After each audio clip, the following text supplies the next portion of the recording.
成日都有粉絲朋友話呢，肇慶新區真係好靚啊，道路又整潔啦，環境搞到又靚啦，住喺呢度真係好舒服。但係呢，喺我心裏面呢，肇慶新區最吸引人嘅地方呢，唔單單係呢一樣。我認為最吸引人嘅地方呢，係佢呢一刻你可以喺呢個現代化嘅城市裏面享受緊呢個好綠色宜居嘅居住環境，但係呢，下一刻你就可以出現喺呢個原始森林裏面，可以盡情咁樣去感受大自然啦，呼吸最新鮮嘅空氣，玩最清澈嘅山泉水，感受最多元化嘅客家文化。咁大家接落嚟呢，就跟住我呢個鏡頭睇下喺肇慶新區返到呢個大自然嘅環境有咩好睇又好玩嘅嘢。Hello，大家好，我嚟今期嘅呢個出發點呢，就喺呢個肇慶新區九龍湖水庫上面嘅。有睇我呢個早2期嘅視頻嘅朋友呢，就知道噶啦，呢個九龍湖水庫嘅定位喺邊度。其實呢度呢，就離肇慶新區好近嘅啫。如果喺呢個肇慶新區嘅時代年華嗰度出發呢，上到嚟呢度呢，就只需要5分鐘嘅啫。如果喺其他地方出發嘅朋友呢，就自己對標一下呢個時間啦。好啦，咁我哋而家先嚟分享下我哋今日嘅導航路線先。我哋今日嘅出發點呢係鳳凰1號碧道，然後呢就途經呢個田心村委會，再去到呢個上水田村。上水田村呢，我哋係要由呢個田心村委會啦，穿過呢個鳳凰嘅0號公路，先係去到呢個上水田村嘅。然後呢，再返我哋呢個出發點鳳凰1號碧道嘅。咁喺其他地方出發嘅朋友呢，可以先導航嚟到呢個鳳凰1號碧道，然後就跟住呢個路線圖規劃去行就 OK 㗎啦。咁樣呢，我哋今日嘅總共行程呢，就係43公里嘅。咁樣呢，我哋今日要經過嘅村落呢，就好多嘅。大家呢，睇住呢個導覽圖呢，就可以睇到㗎啦。我哋而家先出發先。我哋今日出發嘅地點呢，喺導航嘅定位上邊呢，就係呢個鳳凰1號碧道嘅。亦都係呢個九龍湖水庫呢壩頂上面嘅門口啦。我哋今日要用到嘅拍攝車呢，就係呢部我揸咗5年嘅國產春風700C 嘅電單車啦。我哋國內呢，就叫摩托車嘅。好啦，咁我哋而家就出發啦。因為我哋今日揸嘅電單車呢，比較大聲，比較嘈啊。我哋就唔開原聲啦。大家聽我介紹啦。我哋而家首先經過呢個呢，右手邊呢一度呢，就係呢個肇慶新區嘅自來水廠啦。呢個九龍湖嘅水廠，肇慶新區同埋呢個鼎湖區呢，食嘅水就喺呢度嚟㗎啦。咁我哋今日如果睇埋呢條旅遊片呢，大家就知道呢個水廠所產生嘅自來水係有幾靚嘅。咁我哋繼續往前行啦。其實今日點解呢話要揸部電單車過嚟拍下呢個鳳凰嘅1號公路呢？最主要係呢，早2期呢，我就應承咗一個粉絲啦，佢話比較鍾意踩單車。肇慶新區好多地方佢都去過啦。問下我有冇其他呢比較適合踩單車嘅路線。我諗下呢，呢條路線嘅路況呢都比較好嘅，環境又靚，所以呢，就今期呢就專門出條片啦。俾佢睇睇呢個路線啱唔啱佢，順便呢就好其他粉絲朋友了解下呢肇慶新區周邊嘅環境呢到底係點樣嘅。如果其他嘅粉絲朋友呢想話揸小車過嚟呢都 OK 嘅。大家可以睇到呢個路況呢，其實揸小車都會好舒服嘅，一路沿住呢個湖邊行。我揸電單車呢，就為咗方便拍攝嘅啫。咁我哋而家經過呢個停車場嘅左手邊呢一度呢，就係呢個鳳凰嘅山泉水其中一個取水口嚟㗎。如果鍾意攞山泉水返去煲茶嘅朋友呢，可以自己帶桶過嚟呢邊攞山泉水返去煲茶㗎。但係呢，如果你唔嫌麻煩嘅話呢，再往裏面行啲啦。其實都會有好多瀑布啦，或者山泉水嘅取水口嘅。水質呢可能會比呢度更好啲啦。我哋而家呢就一路沿住呢個九龍湖嘅湖邊行啊。其實休息嘅平台同埋觀景平台都好多嘅。我哋等陣咧去前面嗰個大平台嗰度咧，再停低啦，好大家睇一睇九龍湖嘅景觀啦。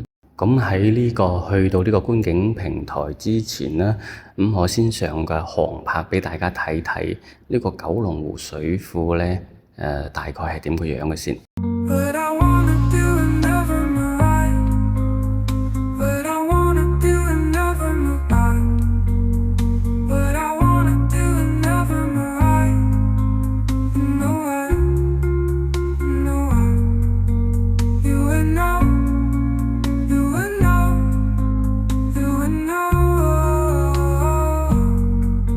好啦，咁航拍咧，我哋就睇住咁多先，因為咧剩翻嗰啲咧就好你自己過嚟睇啦。呢條路嘅路邊咧就好多觀景平台嘅，你想睇唔同嘅景觀咧，就每個平台停低咧去望一望，咁你就知道啦。咁我哋而家咧就話咁快啦，就嚟到呢個比較多人打卡嘅平台啦。呢度咧以前咧就係呢個九龍湖景區嘅上落碼頭嚟嘅，所以呢度嘅位咧停車位會比較多啲，然後空間大少少啦。如果你話揸車過嚟嘅話咧，呢個平台個位咧停車咧相對會方便好多。我哋而家睇睇呢個平台咧，空間大好多啦。相對佢睇嘅湖景啦就會廣闊啲啦。最緊要咧，呢度咧就有好多士多啦，同埋豆腐花啦嗰啲咯。你去停喺呢度休息下，食碗豆腐花都唔錯嘅。我睇睇呢度呢個平台位嘅空間啦。停車位就好多嘅。自己揸小車過嚟咧，喺呢度停車咧，相對都比較方便嘅。同埋咧，就喺呢度行下咧，都幾好嘅。我哋就今日咧就隨便睇一睇啦。然後我哋再去我哋下面嘅行程啊，因為今日要睇嘅嘢咧就比較多嘅。呢個平台位咧，我哋就係咁睇睇啦。然後我哋繼續出發啦。咁我哋而家喺呢個平台度揸車出嚟咧，大家可以見到喺右手邊呢間嘢咧，就係農家樂啦，有飯食啦。同埋佢一樓咧就係士多嚟嘅，就有呢個山水豆腐花食嘅。咁 OK 啦，咁我哋就繼續往前行啦。我哋依家去到前面嗰個路口嗰度咧，其實喺嗰棟橋嗰度咧都可以望到兩邊湖景嘅。同埋咧喺呢個路口我要停低車同大家介紹下嘅。咁我哋頭先咧喺前面個平台嗰度嚟嘅，等陣咧我哋要繼續往前行啦。但係我哋等陣翻出嚟咧，就係呢個路口嘅左手邊嗰度翻出嚟嘅。然後就翻返我哋頭先出發嗰個平台嗰度啦。OK 啦，咁介紹完呢個路況咧，我哋就繼續往前行啦。其實今日嘅天氣咧真係好唔錯嘅，適合話踩單車啦，或者開部車啦入嚟呢度睇下山山水水啦，吸下氧啦，或者咧純粹揸部車入嚟兜下風啦。然後再食個農家菜啦，再翻返去都會心情好好多㗎。我哋今日行嘅行程咧，其實一路行咧，周邊嘅農家菜館咧，其實係好多嘅。但係咧，我哋今日咧就唔一一做介紹啦，留翻你自己過嚟探索下啦。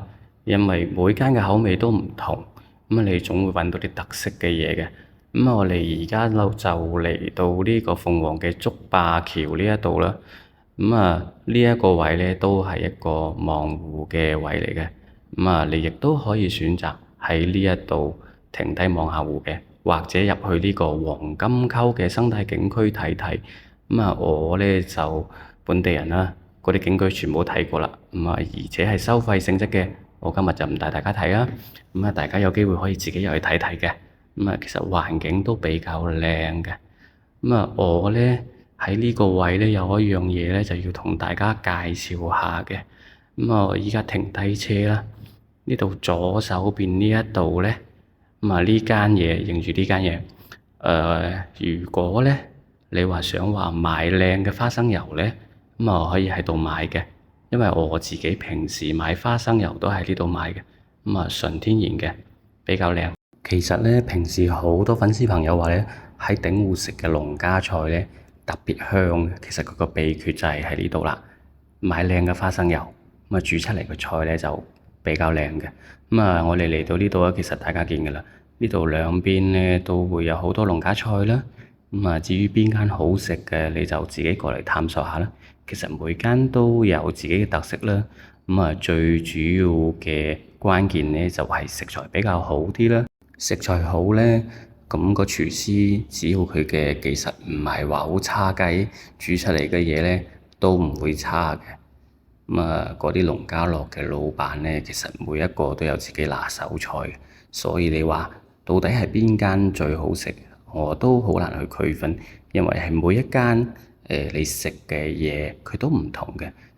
老細自己揸鑊鏟咧，佢始終會有佢自己拿手個菜，所以每間都試一試咯，會有驚喜。好啦，咁我哋而家往前跳1分鐘視頻啦。咁啊，我哋而家再行幾百米咧，就嚟到呢一個村落裏面啦。咁啊，其實鳳凰咧，佢係其實叫鳳凰鎮啦。咁佢裏面其實係好多村落嘅。咁啊，大家咧入嚟兜咧，其實呢啲村落咧，我覺得都有必要行下嘅，因為你會發現有好多客家特色嘅嘢啦。咁啊，同埋大家有冇發現咧？我哋而家咧已經係沿住呢個溪邊行噶啦，已經係經過咗呢個九龍湖水庫噶啦。咁啊，呢啲溪邊咧，我停低車畀大家睇睇先。咁啊，其實我哋入嚟呢度玩咧，最緊要咧唔好急，慢慢行，慢慢玩，你就會發現咧，其實路邊咧都有好多地方係比較靚嘅。咁啊，譬如呢一度啊，呢條橋咁樣啊，咁啊可以停低望一望啲水啊，拍下相啊，咁啊其實都係比較靚嘅。最緊要心態唔好急，因為入得嚟呢啲地方咧，咁啊慢慢玩，慢慢睇會比較好啲咯。咁我哋等陣都係一路行咧，發現靚嘅地方咧，咁我哋都停低車畀大家睇睇啊。好啦，咁我哋而家繼續往前行幾百米咧，就到下一個村啦。咁啊，呢條村聚居嘅人咧都比較多嘅。咁啊，同樣啦，裡面咧就會有好多士多啦，同埋農家樂嘅。咁啊，你經過呢一度話想話買支水咧，咁啊呢啲士多就可以買到啦。同埋呢個右手邊呢度咧會有農家樂嘅。咁啊，右手邊呢條路咧就去四會嘅。咁啊，呢條路我哋以後有機會再行啊。咁啊，其實我哋會發現咧，我哋而家咧就係一路都沿住呢個溪邊行嘅，所以話咧，可以望到呢個溪水同埋落去玩水嘅點咧會比較多。咁啊，大家一路行嗰陣咧，慢慢注意下咧，就會發現到好多好嘅地方噶啦。咁我呢個視頻咧可以講話拍唔盡。因為有啲地方我冇停低過，我都唔知道佢下邊會係點樣嘅。咁嗰啲咧就留返大家慢慢發現啦。我今日就係帶大家去睇我發現到比較靚啲嘅地方咯。好啦，咁我哋繼續往前行啊。其實咧，鳳凰鎮嘅路咧係好四通八達㗎。我哋今日行呢條路線咧，只係比較多人知道嘅路線。但係咧，好少人行嘅路線咧，其實佢個景觀咧會更加靚啲啦，同埋原始啲嘅。不過咧就係定位唔係好清晰啦。咁啊，有機會咧，我有時間再帶大家睇睇啊。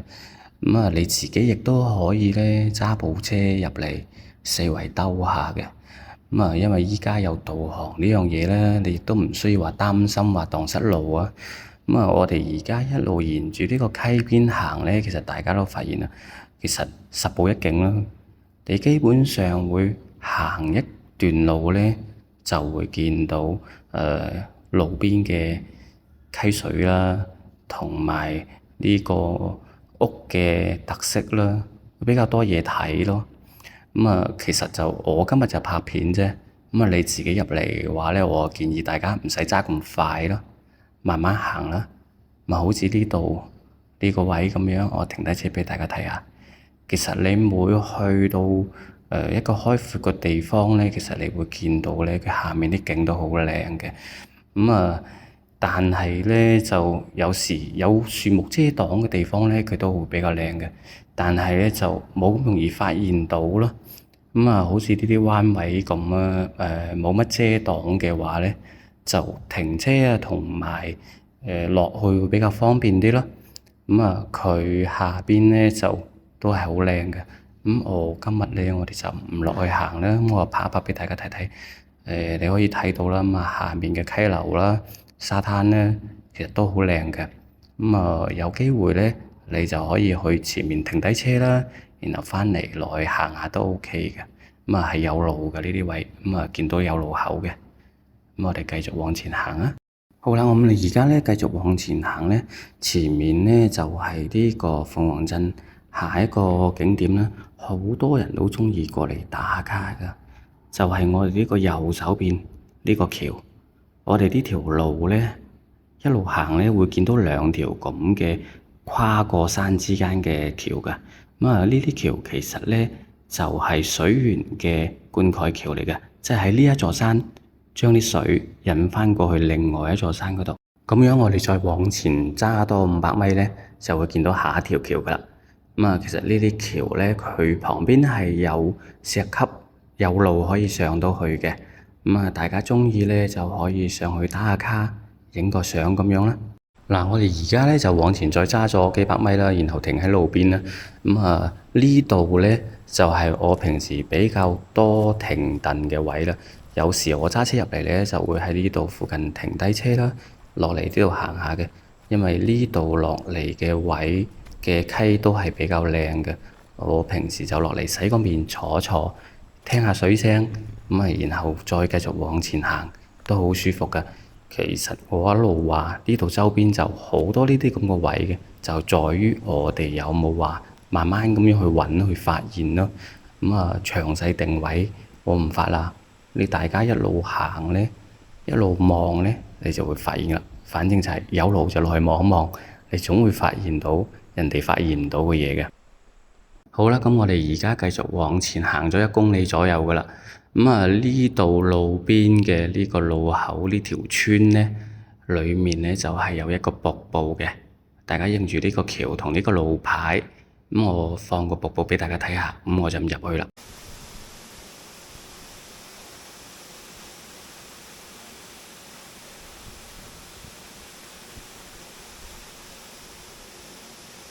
好啦，咁我哋行過呢個瀑布嘅路口咧，一路繼續往前行1公里左右咧，開始咧就會路邊慢慢會有好多呢啲咁個客家嘅圍屋啦。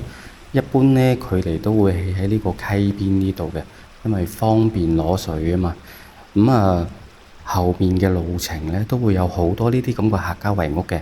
我哋咧就唔一一介紹啦。你下次自己過嚟睇嘅話咧，可以上去參觀下嘅。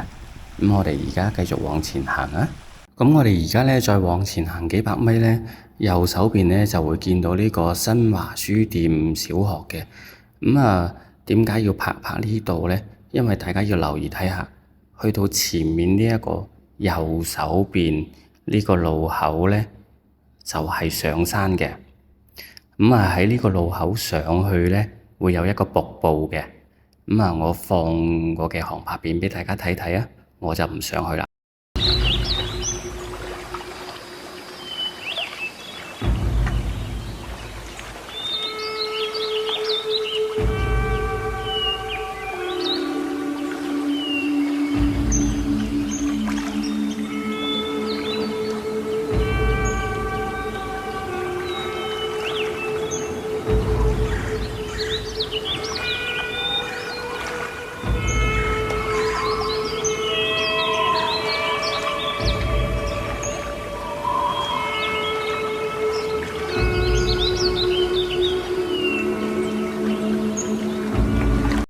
好啦，咁我哋睇完瀑布咧，再往前行1公里左右咧，就準備到我哋今日嘅第一個途經點啦，田心村委員會啦。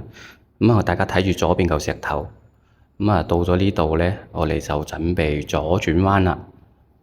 左邊左轉呢，就去我哋今日嘅其中一個路線啦，0號公路。大家認住呢個石頭同呢個牌啦，咁啊喺左邊嗰邊轉彎就去呢個0號公路噶啦，唔好一路往前行喎，繼續往前行呢，就去水南噶啦。我哋頭先係喺嗰度嚟嘅，咁我哋而家就出發轉返入呢個0號公路呢一邊嘅。大家唔使急啊，我哋慢慢睇，後邊呢會更加精彩嘅。大家轉到入嚟呢個0號公路呢，要注意一個問題呢，就係0號公路嘅路呢，相對嚟講係比較窄嘅，而且彎位呢亦都係比較多。我哋呢個方向上去呢，係有2公里左右嘅上山路嘅。如果係踩單車呢，要稍為注意下體力嚇。如果係攰嘅話呢，就喺山腳唞唞先至上嚟啦。最緊要係路窄，大家要注意下安全。呢條路呢，一路上山呢，其實景觀都係好靚嘅。咁樣呢，上山嘅景觀呢，基本上都係咁樣噶啦。可以望到遠處嘅山啦，藍天白雲啦。環境就好靚嘅。我哋視頻往前跳1公里啦。如果唔係呢條片嘅時長又好長噶啦。咁我哋而家呢，就開咗2公里左右啦，上到嚟呢個山頂呢個位呢，呢度嘅海拔大概係680米左右嘅。呢個平台位呢，大家可以喺呢度停車休息下嘅。同埋呢度望山景呢就會比較靚嘅。只係我哋而家嘅鏡頭所睇到嘅畫面係比較細啲啦。如果你自己過嚟呢度睇嘅話呢，會震撼啲嘅。下面呢就係落山路啦。有少少嘅上坡嘅路啦，就會冇咁斜咯。大家唔使擔心。同埋喺呢個位呢，可以睇到鼎湖最高嘅山峰雞籠頂嘅。佢個海拔係1000幾米噶。喺呢度呢，我哋睇睇呢個空地，呢個位停車呢係足夠空間嘅吓。大家開小車呢就可以放心喺呢度停嘅。欣賞下呢個鼎湖嘅最高峰雞籠頂嘅景觀，都係好靚嘅。我哋繼續往前行啊。我哋而家呢就經過咗幾百米嘅落山路啦，然後呢，我哋再行多幾百米嘅上斜路呢，就會去到一個觀景平台嘅。呢條嘅上斜路呢，就相對嚟講比我哋頭先上山嗰2公里嘅上斜路呢，稍為好啲啦。啲波會冇咁陡峭啲啊。同埋呢度呢，因為海拔稍為高咗啦，佢望去遠處個景觀呢，就相對嚟講會更加靚啲啦。我哋而家帶大家上去嗰個觀景平台嗰度睇睇啊。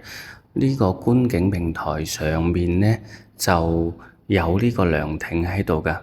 大家呢可以喺呢度休息下嘅。呢個位呢，夜晚黑睇星星呢會比較靚噶。點解話我知道呢？因為我夜晚黑係經常嚟噶吓。同埋呢，佢早上呢睇日出係會比較靚嘅，因為呢個涼亭嘅朝向係東向嘅，佢前面開闊個空間呢個位就係向東嘅。日出係比較靚嘅。夜晚黑如果要嚟嘅朋友呢，有樣嘢要注意嘅喎，呢度會有野豬噶吓。夜晚黑如果你話要喺度露營嘅話，自己執生，唔好話我冇提醒你。不過呢，就我上次遇到呢，啲野豬都係比較平和啲咯。你唔睬佢，佢就唔睬你咯。而且佢唔會行上嚟嘅，佢喺下面啲路嗰度行嘅啫。好啦，咁時間呢就比較緊張吓，我哋再去前面嗰個打卡點睇睇。前面200米呢，就會有另外2個涼亭嘅。我哋而家開車落去睇睇啊。我哋而家喺呢個涼亭落嚟呢，繼續往前行200米左右吓。轉過呢個彎，前面呢就係下一個涼亭啦。嗰度呢係有2個涼亭一齊嘅。嗰度嘅空間呢會更加大啲啦。如果你話頭先嗰度小車停車唔方便嘅話，咁大家可以繼續往前行嚟到呢一度。左手邊有呢個涼亭稍微大啲嘅，停車又比較方便啲，但係嗰個位又景觀差啲。我啊鍾意嚟呢個細涼亭呢一度嘅。呢度停車冇咁方便，大家可以停車喺頭先個大涼亭嗰度，然後就去行嚟呢個細涼亭呢度坐啦。呢個細涼亭咧就係西向嘅，平時咧可以喺呢度睇到日落嘅。睇日落嘅朋友咧，大家咧就要走呢個時間過嚟啦。同埋咧呢個位，因為向西咧望嘅嗰個方向咧，係冇乜光污染嘅。如果要喺呢個位睇星咧，會更加靚啲咯。咁我順便咧就放兩張我之前喺呢度睇星拍到嘅相畀大家睇睇啊。嗰個日出日落嘅相揾唔返啦，喺度舊手機嗰度。大家睇睇呢度個星，大家覺得 O 唔 OK 咯？我拍呢兩張圖片咧就我唔識校參數啊，就直接攞手機隨手一拍嘅啫。如果現場睇咧，會比我哋拍嘅相稍微靚少少啦。我哋而家行返轉頭望望嗰個大涼亭嗰度啊，大家可以睇到啦。呢個位咧就係有好多停車嘅位嘅，同埋呢個涼亭會更加大啲。如果成班人嚟嘅話咧，停車停呢度會更加方便嘅嚇。同埋咧，我哋而家其實入呢個位咧，算係比較山裡面㗎啦。我哋而家放一放航拍畀大家睇睇，我哋而家處喺咩位置？好啦，咁我哋而家咧將部無人機飛到呢個涼亭嘅上空啦。我哋再打返個鏡頭望返遠處睇睇先。咁樣咧，大家通過呢個無人機嘅航拍咧，可以睇到啦。我哋而家所在個位置咧，就已經係群山環繞㗎啦。喺呢度咧，就空氣咧就肯定好靚嘅。大家同樣有一樣嘢唔需要擔心咧，就係咧，呢啲地方咧雖然比較偏僻啊，但係呢個安全問題咧唔需要擔心啦。同埋咧，呢個手機網絡都係唔需要擔心嘅。喺呢啲位置同樣咧都係會有網絡嘅。大家有咩問題咧，可以隨時撥打到電話㗎。同埋咧，我哋順便通過呢個無人機嘅鏡頭咧，睇睇我哋接落嚟要行嘅路啊。我哋接落嚟要行嘅路程咧，其實都係群山環繞啦。周邊嘅景觀咧都係會相對比較靚嘅，同埋咧佢都會有好多瀑布嘅景觀嘅。等陣遇到咧，我再一一展示畀大家睇睇啊。仲有咧就係咧，我哋剩落嚟嘅路咧，其實就係已經係回程㗎啦。呢個路上咧，全部都係落坡路嚟嘅，就冇乜難度㗎啦。呢個過程咧，我哋就唔會再詳細咁樣去拍啦。就係遇到啲好景觀嘅地方咧，咁我就停落嚟拍畀大家睇下。好啦，咁我哋而家咧就準備落山啦。落山路段咧，全程大概咧就係3公里左右嘅。我哋落山咧，大概開1公里左右咧，會有一個位都比較靚嘅。就係我哋而家視頻右手邊呢一條路一路入去嗰度啦。呢度一路沿住溪入去咧，裡面會有個水源源頭啦，同埋嗰邊咧會有個峽谷比較靚㗎。我哋今日時間關係咧就唔入去啦，留返啲懸念你自己過嚟睇。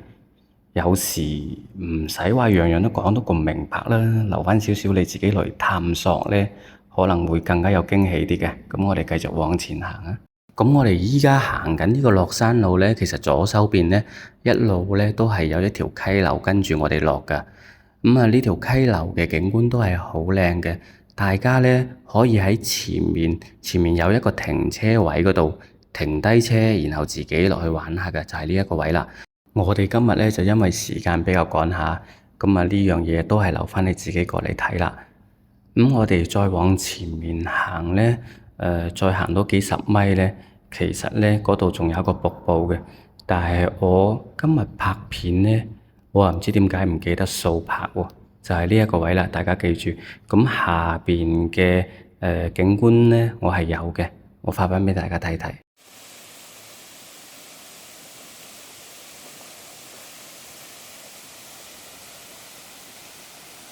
好啦，睇完嗰個瀑布咧，我哋再往前行幾百米咧，停喺路邊咧，就會嚟到呢個全程我最鍾意嘅地方啦。停喺路邊，穿過呢個竹林。如果你喺外面望咧，你就覺得呢條溪冇咩嘢，但係穿過呢個竹林之後咧，裡面咧會突然間開闊好多嘅。咁啊，呢個水潭咧就係我平時都係好慣過嚟玩嘅。咁啊，呢度嘅水咧，因為呢幾日落完雨咧，就稍為係差少少啦。如果係唔落雨嗰陣嚟咧，呢度嘅水源係會比較靚嘅。咁啊，大家可以睇翻我以前拍嘅片咧，之前拍嗰陣冇落雨咧，就會靚好多啦。同埋喺呢個位嘅旁邊咧，冇幾遠咧，都會有好多個水潭，好靚嘅。大家嚟到留意睇下就得噶啦。咁我哋呢條路線咧，基本上嘅水潭位就係咁多啦。咁我哋依家落山。好啦，咁我哋而家咧再往前行1公里咧，咁啊呢個0號公路咧就行完噶啦。咁我哋就再往左手邊翻出去嘅。如果往右手邊行入去咧，裡面再行3公里咧，就係掘頭路嚟噶啦。好啦，咁我哋而家左轉翻出去。咁啊往左轉咧，其實咧我哋再行3公里咧，就會翻到呢個九龍湖水庫噶啦。咁啊，但係呢條路線上面咧，值得去行下嘅地方都幾多下嘅。咁啊，好似我哋依家往前行100米左右呢個田心村委會啊。咁呢個田心村委會亦都係我哋頭先發嘅定位嘅其中一個位置嚟嘅。咁啊，田心居委會嗰度嘅田心村咧，最主要咧就係酒莊比較出名咯。咁啊，同埋佢係屬於一個特色文化村啦。村裡面嘅建築都比較有特色嘅。我帶大家兜入嚟睇睇啊。咁啊，呢條村其實平時都幾多個人過嚟打卡㗎，因為佢呢條村嘅村前面咧會有好大塊梯田啦。如果係嗰個禾熟嗰陣咧，就幾靚下嘅。咁啊，依家就冇啊。咁我哋都係兜入去俾大家望一望啊。其實咧喺鳳凰鎮呢一度咧，比呢啲村更加靚嘅村咧，其實係有好多嘅。但係咧啲路線咧就冇我哋今日行呢條路線咁連貫咯，即係你要另外兜過去咯。咁啊，大家望一望。左手邊咧就係田心村啦。咁啊，佢前排咧就係比較傳統啲嘅客家文化屋啦，後邊咧就係現時新式啲嘅建築啦。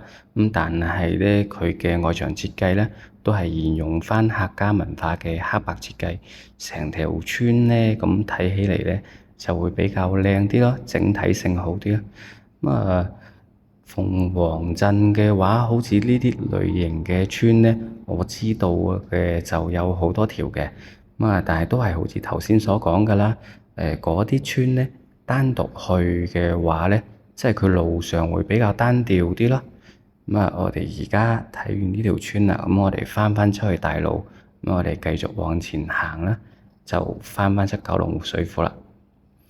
路上咧，其實一路都會有溪流跟住我哋行嘅。其實都景觀都係好靚啦，同埋路上會有好多農家樂啦。我哋邊行邊講啦。咁我哋喺呢個田心村行翻出嚟路口咧，繼續往前行幾十米咧，就到呢個田心村委會啊。呢個村委會前面嘅橋頭呢邊咧，其實佢個溪流咧都係比較闊落嘅，同埋咧佢會有專門嘅路落去嘅。其實喺鳳凰真係你話想夏天入嚟玩水嘅話咧，唔需要擔心㗎。其實你求其揸部車入嚟，見到位你就落，真係玩水嘅地方咧係唔需要擔心，度度都會有，而且相對嚟講環境都唔會差。大家話唔想入0號公路咁偏僻嘅地方，其實你都可以反向行我哋今日呢個路線，呢啲地方都係平時夏天過嚟玩水係比較靚嘅。呢度右手邊呢度會好啲啦，同樣都係有呢個石步級落去嘅。條水都係比較靚仔咯。OK，我哋繼續往前行啊。咁我哋而家咧喺田心村咧繼續往前行幾百米咧，就嚟到下一條村啦。呢條村咧相對嚟講咧就農家樂咧會比較多啦，同埋會有露營嘅營地啦。即係如果你話有時過嚟玩水露營，自己唔想帶裝備咧，可以嚟呢條村啦。呢條村嘅露營地咧會比較裝備多啲，同埋呢度嘅農家樂咧就比較集中啲啦。我哋左手邊呢一個咧就係呢個溪邊露營嘅營地啦，不過咧就係要收費嘅。大家如果想話去免費營地嘅咧，就睇翻我哋頭先所介紹嗰啲啦。如果要想話收費嘅營地咧，就係呢個啦。相對嚟講，我認為佢係咁多個要收費嘅營地之中咧，比較靚嗰個咯，同埋佢嘅帳篷嚟講都係比較舒適啲嘅。而家啱啱入夏咧，呢個營地咧應該就係未有咩人嚟嘅。大家可以睇到佢呢個位嘅水係大啲嘅，即係嗰條溪流係闊落啲啦。呢度玩水有帳篷租嘅。其實同埋對面咧有農家樂，前面我哋頭先經過嘅嗰條村裏面都係有幾間農家樂嘅。到底係揀呢啲收費嘅營地咧，定係揀我頭先所睇嘅免費嘅溪邊玩水咧？咁你就自己選擇啦。我哋繼續往前行啊！咁我哋依家咧繼續往前行1公里左右咧，過咗呢個橋左手邊呢個路口咧，就係去呢個松龍溝風景區嘅。我哋今日咧就松龍溝嘅風景區咧，我哋就唔去啦。大家睇睇個路牌，佢有指示嘅。我哋前面咧就0號公路，松龍溝嘅風景區咧就喺我哋左手邊。我哋咧就係繼續往前面行直路，先係翻出去呢個九龍湖景區嘅。我哋依家繼續往前行啊！咁我哋依家再往前行1公里咧，就翻到呢個銅鼓村呢度嘅。銅鼓呢邊咧就商業氛圍會濃厚啲咯。好多攤販喺度賣山水豆腐花啦。呢度嘅農家樂就會更加多啲啦。點解咁多人喺度做生意賣豆腐花咧？就係呢個銅鼓呢一度咧，前面往右轉咧，就係呢個鳳凰嘅網紅店花螺田。同埋呢度賣酒都係 OK 嘅。鳳凰嘅黑糯米酒其實係幾好飲嘅，我太太係比較鍾意。呢個位咧就你嚟到咧，唔使擔心話冇嘢賣咯，咩古靈精怪嘢都會有咯。除咗豆腐花，仲有咩農家嘅特產啊嗰啲嘢咯。我哋喺前面開出去咧，就會翻到呢個九龍湖噶啦。我哋呢個行程到咗九龍湖之後咧，其實基本上我哋就行完噶啦。就係前面呢一度，左轉我哋就翻出去嘅，右轉咧就係去呢個鳳凰嘅網紅店花螺田。同埋咧呢個位嘅話咧，望湖景咧都係比較舒服嘅。你話我冇乜追求嘅，就係過嚟望下湖景，食碗山水豆腐花，吹下湖風，吸下氧。咁呢個地方咧都係可以滿足到嘅。但係咧就星期六日咧，盡量就唔好過嚟，因為呢邊就好多人嚟嘅。大家可以睇到啦。呢度望山望湖都比較靚㗎吓。同埋咧，我哋頭先行咗咁多啦，大家應該就會對呢個鼎湖區啊，同埋呢個肇慶新區嘅飲用水源啦，就有一定了解啦。我哋睇完呢個最後嘅一個湖景咧，咁就回程㗎啦。咁大家跟住呢個導航翻呢個鳳凰1號碧道嘅定位咧，大概咧仲有4公里左右嘅。咁我哋就唔拍啦。大家下次嚟到呢度咧，就直接打導航翻去屋企就 OK 噶啦。咁好啦，咁我哋今期嘅節目咧就睇到呢度啦。咁都係嗰句啦，如果係對肇慶新區嘅房產有興趣或者有問題嘅朋友咧，就歡迎大家咧加我呢個視頻右上角嘅微信，或者直接撥打我呢個國內電話聯繫我噶。肇慶大房哥，專業買好房，我哋下期見。